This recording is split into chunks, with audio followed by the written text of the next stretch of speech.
Hi friends, welcome to Learning from Docs. Today we'll learn Rust concepts in a simple way. Let's get started. Ownership. Rust's most distinctive feature. How it guarantees memory safety without a garbage collector. What is ownership? Ownership is a set of rules that govern how Rust manages memory. They're checked at compile time, with no garbage collector and no manual freeing. The three rules. Each value in Rust has an owner. There can only be one owner at a time. And when the owner goes out of scope, the value is dropped.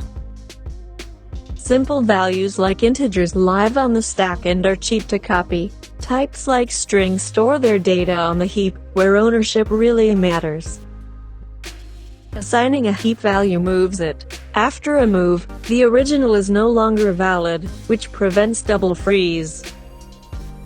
Need two independent copies of heap data? Call clone. It explicitly makes a deep copy, so the original stays valid. Stack-only types implement the copy trait, so they're duplicated, not moved. The original stays usable. Passing a value to a function moves it too, and returning a value moves ownership back. Doing this for everything gets tedious, which is exactly why references exist. References and borrowing. A reference, written with an ampersand, lets a function use a value without taking ownership. This is called borrowing. References are immutable by default, just like variables. You can read the borrowed value, but not change it.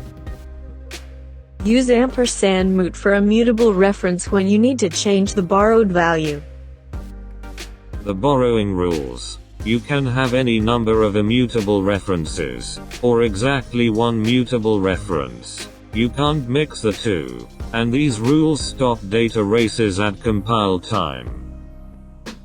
Rust also guarantees you can never create a dangling reference. The compiler ensures data always outlives the references to it.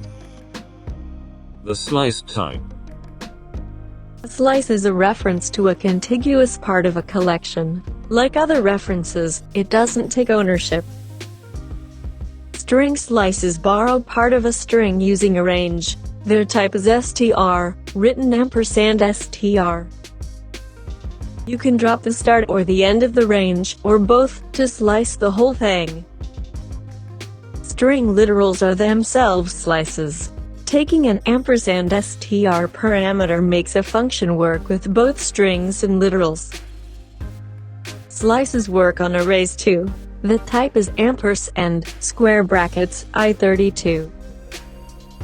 Next steps. Ownership, borrowing, and slices are the heart of Rust. Up next, using structs to structure related data. Thanks for watching. If you found this video helpful, please like, subscribe, and share it with your friends and colleagues. Don't forget to click the notification bell so you never miss a new tutorial from Learning from Docs. See you in the next video.